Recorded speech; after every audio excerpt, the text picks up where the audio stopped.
At least 1.8 billion people use Facebook groups monthly, and that more than likely includes people from your target audience. In addition to cultivating page likes on your business page, you can foster an even more intimate community with customers in a group. And what comes from a close-knit, trusting group of customers? Sales. Plus, you guys asked me for this video. So today I'm going to show you how to create a Facebook group and leverage it to your advantage.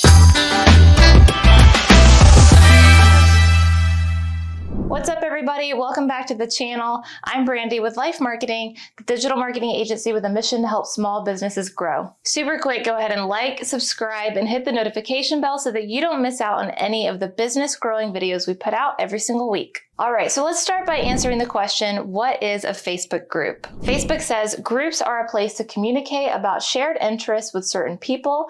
You can create a group for anything, your family reunion, your after-work sports team, or your book club. For a business owner, your group can be centered around whatever topic is most relevant to the product or service you offer. For example, it would make sense for LYFE Marketing to create a Facebook group to share exclusive marketing tips and secrets. If you're a grocer or run a small general store, you can make a Facebook group that shares different recipes that uses the ingredients you sell. If you sell hair and makeup products, your group could share tutorials on how to achieve different looks with your products. The point would be to foster a community of people who are likely to be interested in what you sell, given the topic of the group. Now, some of you may be thinking, isn't that the point of a business page? Yes, that's true, but your Facebook group will include a smaller, even more narrowed down version of your business page followers because it'll rule out the people who are only vaguely interested. People tend to be a little bit more liberal with the pages they like and more intentional about which groups they join. So often you'll find that the people in your Facebook group will be that much further down your sales funnel because they're that much more serious about or interested in what you offer. So now that you know what a group is, let's walk through how to create a Facebook group, and you'll see what one looks like in the process. Log into Facebook and click the group symbol at the top. From there, you'll be taken to the group feed. The groups you've joined will be on the left, and you'll see their posts here. Otherwise, you will be suggested new groups to join. You'll want to click the blue Create New Group button.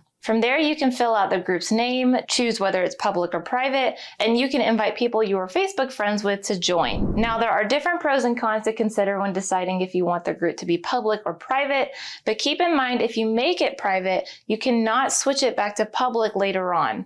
You can always turn a public group to private, but you can't switch a private group back to public.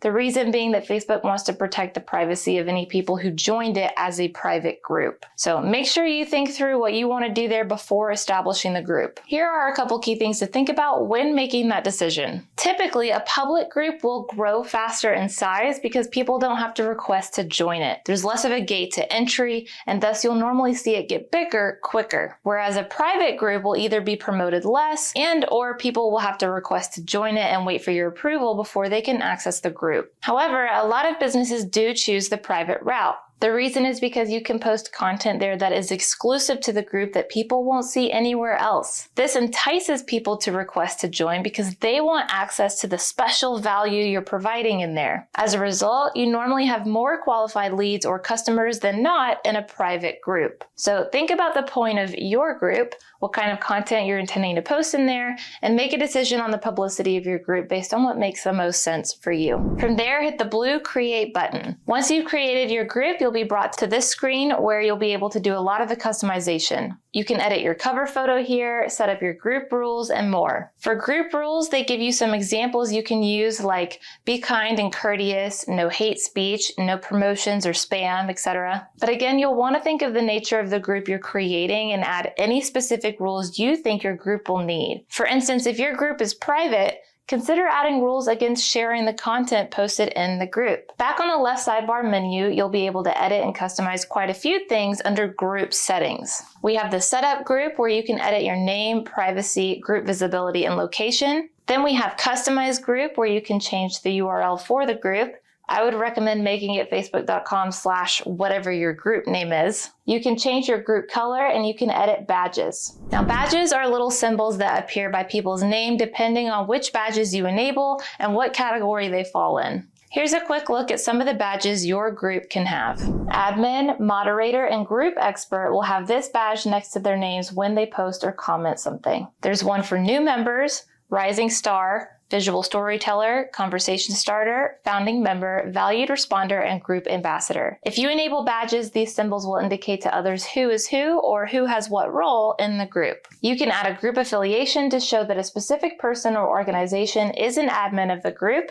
The admin's name will appear at the bottom of the group's cover photo. And you can edit your group type. After that, you can customize participation. You can toggle on or off participant approval and choose who can participate in the group. Below that, we have Manage Discussion, where you can customize the type of post created, who can create them, if they need permission to create them, and more. Below that, we have Added to the Group, where you can further edit post format and badges as well as add new ones. And then lastly, we have Advanced Settings, where you can link your business page, among other things. Now, there are a ton of other little things to look into under the Admin Tools drop down here that will surely come in handy the more involved you get with your group, but what we've covered today is literally all you need to get your group created. Now, this is what my fake example group looks like from a public view, with your name, cover photo, different tabs at the top to click through, etc. The thing the public won't see are all the little prompts Facebook is giving you here as the admin. Facebook will always prompt you to complete all sections and fill out your group. If nothing else, I would advise that you fill out a description here, which will live under the About section. Beyond About and the Main Discussion tab, we have the Topics tab, where you can explore topics within the group by hashtag. Then you have Events, Media, Files, and People, which are the group members. And that's really all there is to it. That's how to create a Facebook group. Now again, you may find that you're going back and adding or unadding badges, features, etc., depending on what your group needs as it grows. So now you know how to go back and customize things like that accordingly. Now the last thing I want to leave you with before we wrap up are the two key benefits to groups. The first one we touched on earlier. It gives you access to a narrowed down version of your business page followers who are usually more invested in your business and therefore more likely to purchase. And the second benefit is it's a pretty effective form of organic marketing, which is about non-existent on Facebook anymore. Outside of Reels and groups, it's almost impossible to grow on Facebook without using ad spend. Even when you post something on your business page, you often have to boost it to get more reach and post engagement for your followers to even see it. But with your group members, they're more likely to see the content in there without you spending advertising dollars on it to reach them because of the intimacy and intention within the group. Now, Morgan has a great video on how to grow your Facebook group, so I will link that in the description for you to check out next. The other alternative, if you don't have the time or manpower to manage all of this yourself, is we can handle your Facebook marketing for you from top to bottom. So I will put our contact link in the description as well. Otherwise, that wraps up everything I had for you today. Don't forget to like, subscribe, and hit the notification bell before you go, and I will see you in the next episode.